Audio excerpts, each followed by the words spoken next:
जैसे कि हमने पिछले वीडियोस में देखा था कि why P H P, what is P H P and how P H P. आज हम पढ़ेंगे P H P server, XAMPP and then P H P का syntax and P H P variable. सबसे पहले हम पढ़ते हैं पी एच पी सर्वर। जैसे कि अगर हम पीछे में बैक स्लाइड में जाएँ तो हमने यहाँ पर देखा था कि एक वेब सर्वर होता है जो कि एक P H P pre processor को कॉल करता है। तो ये वेब सर्वर हमें कहाँ से मिले? इसके दो तरीके हैं। एक तो होता है कि आप डायरेक्ट पीएचपी डाउनलोड कर लें और उससे ओपन कर लें, जो कि आपको ऐसे गूगल में डायरेक्ट मिल जाता है।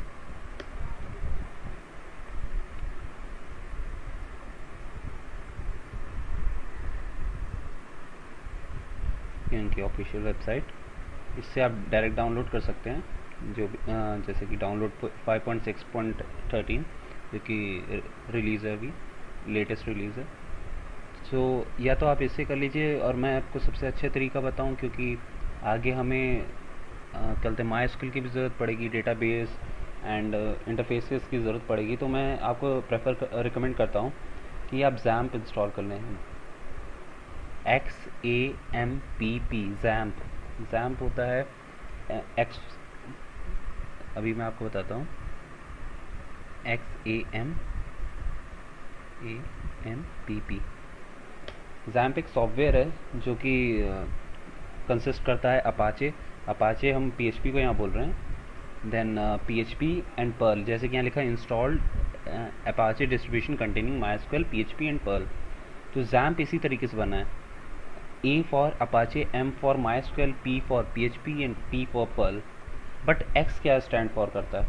X करता है क्रॉस प्लेटफॉर्म। इट मीन्स कि ये जैम्प जो है वो किसी में भी चल सकता है। तो हम यहाँ से जैम्प इंस्टॉल कर लेते हैं। मेरे पास पहले से ही जैम्प इंस्टॉल पड़ा हुआ है, तो हम डायरेक्ट उसी को खोलते हैं।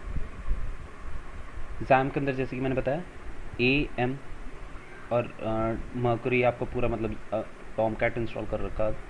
तो यहाँ पर हमें अपाचे और माइस्क्वेल की ज़रूरत है। अपाचे पीएचपी रहता है एंड माइस्क्वेल हमारा डेटाबेस है। तो अब ये तो हमारा हो गया जैम्प। बट असल में ये इसके सारे डेटा रहते कहाँ हैं, ये भी मैं आपको बताऊंगा। पहले जैम्प को अभी हम पीएचपी सिर्फ सीख रहे हैं, तो हम अपाचे स्टार्ट करेंगे और जाके हम ब्राउज़र में देखेंगे। देखिए, अभी आप ही का सिस्टम सर्वर है। क्यों? जैम्प क्या करता है कि आपके सिस्टम को एज अ सर्वर ट्रीट करा देता है और आप ही के सिस्टम को एज अ क्लाइंट। मीन्स अभी आप वेब ब्राउज़र खोलें तो it means you are a client, और जैसे ही आप अभी जैम्प के फोल्डर में जाएंगे तो it means you are a server. तो सिंस आपका सर्वर जो है वो खुद एक लोकल होस्ट है, तो जैसे ही आपने ये लोकल होस्ट क्लिक करोगे तो जैम्प का डिफ़ॉल्ट मतलब वेलकम टू जैम्प आ जाएगा। ठीक है।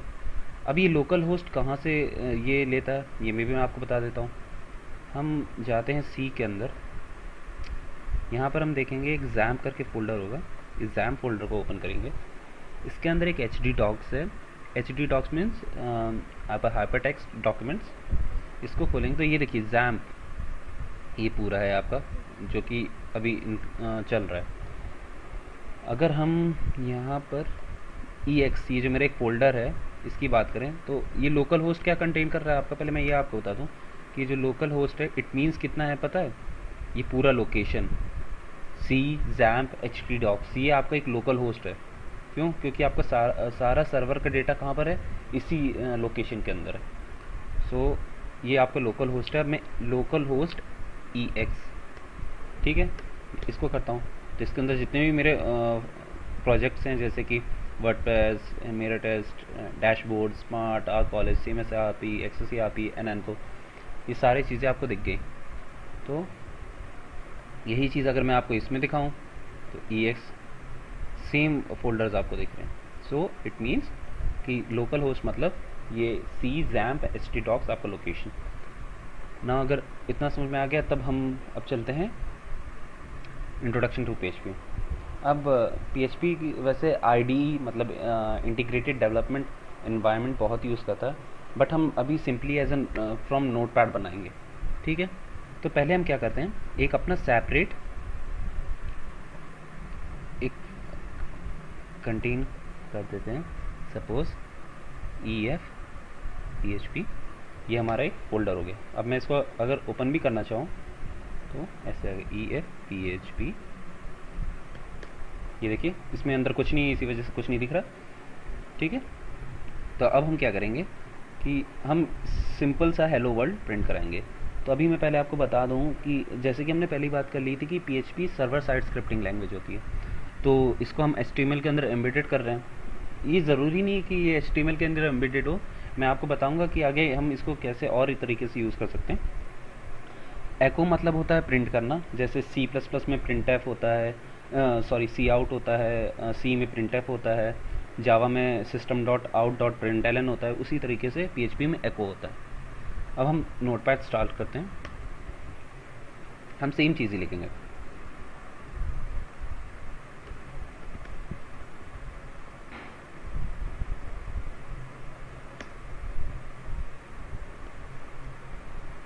हेलो हेड बॉडी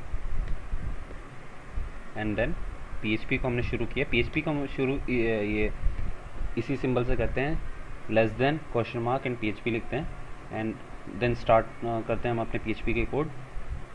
अब हम लिखेंगे एको हेलो वर्ल्ड एंड देन कर दिया। अब हम इसको क्लोज कर देते हैं। क्लोज करने के लिए हम simply question mark and then greater than का साइन बना देते, ग्रेटर देन का साइन बना देते हैं एंड सिंपली इसको सेव कर देते हैं। इसको सेव कहाँ करेंगे हम, सी जो कि हमारा लोकल होस्ट है उधर ही सेव किया जाएगा। सी के अंदर XAMPP में htdocs EFPHP। अभी मैं इसको दूसरे नाम से सेव करूँगा, मैं आपको बताऊँगा कि क्यों मैं ऐसा सेव कर रहा हूँ, hello.php। ठीक है, अब हम यहाँ पर चेक भी करने चाहे तो EFPHP के अंदर hello.php है एंड EFPHP के अंदर hello.php। अब आप एक क्वेश्चन ये अराइज होता है कि मैं लोकल होस्ट खोला तो ये XAMPP अपने आप खुल के आ गया, बट मैं EFPHP का एक फोल्डर खोल रहा हूँ तो ये hello.php आ रहा है। इसका एक रीज़न है, ये रीज़न है कि हर डायरेक्टरी चाहे आप कोई भी खोलें, सर्वर पहले क्या करता है, index.php, index.html, index.htm या default.php या default.html या default.htm ये सर्च करता है। अगर उसको वो चीज़ नहीं मिलती है तो वो जितना भी उस डायरेक्टरी के अंदर फाइल रहता है वो शो करता है। तो इसी वजह से hello.php आ रहा है। और ये देखिए hello world आया। और मैंने आपको एक चीज़ और बताई थी पिछले वीडियो में, अगर आपने नहीं देखी है तो मैं प्लीज़ वो वीडियो देख लीजिए कि ब्राउज़र जो होता है वो सिर्फ और सिर्फ HTML समझता है। एंड यहाँ देखिए, यहाँ पर आपको मैंने इसका सोर्स दिखाया है आपको, और कहीं पर भी आपको PHP का नामो निशान नहीं दिखेगा। क्यों? क्योंकि PHP प्री प्रोसेसर ने क्या किया है, उसको एक HTML फॉर्मेट में हमें भेजा है, क्योंकि हम क्लाइंट है इस वक्त। ठीक है, अब हम क्या करेंगे, ये आपके में जो दूसरा क्वेश्चन अराइज होता है दैट कि ये इसको कैसे हम हटाएं जो कि इंडेक्स्ड ऑफ EHP है। इसके लिए हम क्या करेंगे, सेम को मैं या तो थोड़ा सा एडिट करके सेव एज कर देता हूँ क्योंकि टाइम बहुत ज़्यादा ले लेगा ये, इंडेक्स एंड देन इसको सेव एज कर दिया, कहाँ, उसी जगह पे। अब मैं क्या करूँगा, बस index.php कर दूँगा। ठीक है, अब देखिए जब मैं इसको खोलूँगा तो ये डायरेक्ट हेलो इंडेक्स खुल के आ रहा है। ठीक है, इट मीन्स कि डायरेक्टरी के अंदर index.php उसको मिल गया एंड उसने उसका जो कंटेंट था वो शो कर दिया। इस तरीके से PHP बेसिकली वर्क करता है। अब मैंने आपको बोला था कि मैं आपको एक और चीज़ बताऊंगा कि विदाउट HTML भी हम PHP यूज़ कर सकते हैं। हाँ जी, ज़रूर कर सकते हैं। एंड इसको यूज़ करने के लिए हम डायरेक्ट चलते हैं प्रैक्टिकल पे। प्रैक्टिकल ही एक ऐसा चीज़ है जो हमें सब कुछ बता देता है। हेलो इंडेक्स एंड क्लोज कर दिया एंड ये रन भी करेगा। मैं आपको इतना चीज़ बता दे रहा हूँ, अभी मैंने खोला, रन किया, बट एक और चीज़ आप नोटिस करिए कि ऊपर का जो टाइटल है वो चला गया। इट मीन्स कि ये HTML ओरिएंटेड नहीं है। और आप ऐसे देखिए तो इसमें कोई भी HTML भी यूज़ नहीं दिख रहा है, और ये एक डेवलपर के लिए सबसे बेकार चीज़ होती है क्योंकि उसको एक HTML के फॉर्मेट में भी देखना होता है। और मैं अभी जो एग्जांपल दे रहा हूँ मैं उसमें HTML यूज़ नहीं कर सकता। सिर्फ PHP यूज़ कर सकता हूँ। तो मैंने क्या किया, एको HTML।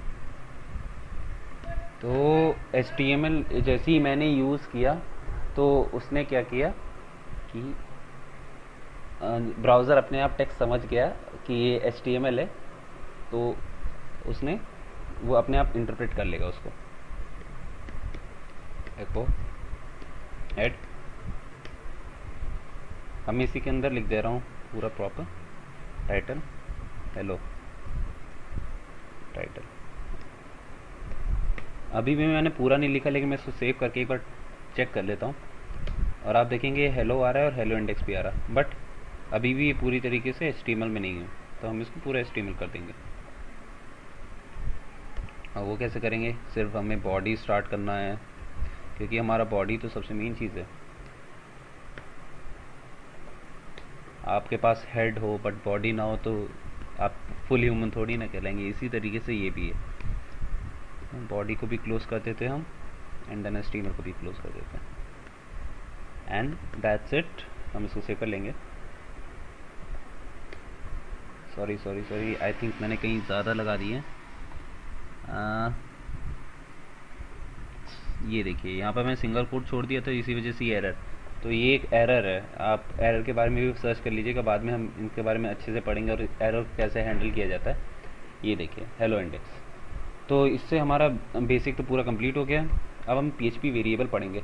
वेरिएबल होते क्या हैं, वेरिएबल होते हैं एक वेरिएबल नाम से ही पता चल रहा है कि ये कोई भी वैल्यू कंटेन कर लेते हैं, कोई कांस्टेंट वैल्यू नहीं रहती है। बट जैसे कि ये अनलाइक रहता है सी जावा इन सब के, क्योंकि इसका कोई डेटा टाइप नहीं होता। PHP में कोई भी डेटा टाइप नहीं होता। जो लास्ट असाइनमेंट होता है एक वेरिएबल का, वही उसका डेटा टाइप है। इसका हम डायरेक्ट लाइव एग्जांपल देख ले तो वो बेटर रहेगा। मैं एक पूरा बनाता हूँ। सपोज यहाँ $साइन से हम वेरिएबल की स्टार्ट करते हैं, var1 इक्वल टू हेलो। ठीक है, एको करवाया। देखिए हम यहाँ पर एक var dump यूज़ करते हैं। var dump जो क्या करता है कि जो भी वेरिएबल का प्रॉपर डेटा टाइप रहता है वो दे देता है। ठीक है, तो हम यही करेंगे। देखिए इसने बताया कि जो हमने यहाँ पास किया var1, तो var1 एक स्ट्रिंग डेटा टाइप है जो कंटेन करता है हेलो, इसने ये बताया। अब हम इसी में थोड़ा सा आगे कर लेंगे। क्या करेंगे, var1 ही को हम 9 असाइन कर देंगे और फिर से var dump को दिखा देंगे कि असल में इसमें रखा क्या है। डंप मतलब होता है कि यार कूड़ा, जिस तरीके से हम बोलते हैं, तो उसी तरीके से काम कर रहा है। एंड हमने इसको सेव किया। अब देखो पहले ये क्या था, स्ट्रिंग हेलो था, अब ये एक इंटीजर है जो 9 कंटेन कर रहा है। ठीक है,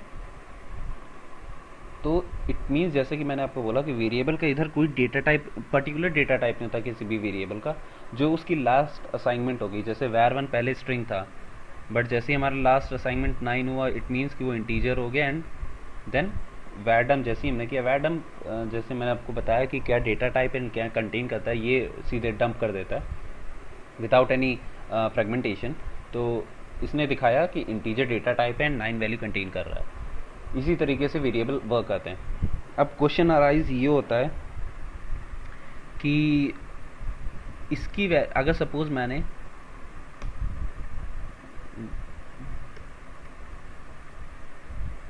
var2 ही ले लिया,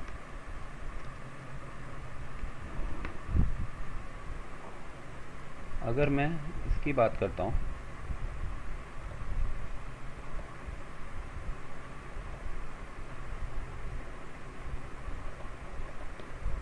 तो यहाँ तो ये इंटीजर है और यहाँ स्ट्रिंग है जो कंटेन कर रहा है 1, मतलब 1 लेंथ है उसकी, एंड 9 कंटेन कर रहा है। तो इट मीन्स यहाँ देखिए दोनों डेटा टाइप अलग है। ये नोट करके रख लीजिए, क्योंकि अगले वीडियो में मैं आपको बताऊंगा कि ये दोनों टाइप, दोनों 9 अलग भी हैं एंड सेम भी हैं। सो इसके बारे में मैं आपको डिटेल में अगले वीडियो में बताऊंगा। पहले आपको अगर ये वेरिएबल वाला कॉन्सेप्ट समझ में आ गया है, देन इसको ट्राई करिए एंड कोशिश करिए कि आप जो, जैसे मैंने बताया कि HTML टैग्स होते हैं, उनके सारे HTML टैग्स यूज़ करिए with the help of PHP। Means जैसे कि मैंने एक भी इसी PHP के अंदर, इसी पूरे PHP डॉक्यूमेंट के अंदर ही मैंने पूरे HTML के यूज़ किया था विद द हेल्प ऑफ एको। उसी तरीके से एक डॉक्यूमेंट बनाइए एंड मैं आपको अपना ईमेल आईडी नीचे रख दूंगा, आप उसमें उस पर ईमेल करिए जो भी प्रॉब्लम आ रही है या कमेंट करिए and don't forget to subscribe. Thank you. And हाँ, एक और चीज़ कि आगे हम कमेंट्स, PHP ऑपरेटर्स, इन सब के बारे में पढ़ेंगे। Thank you.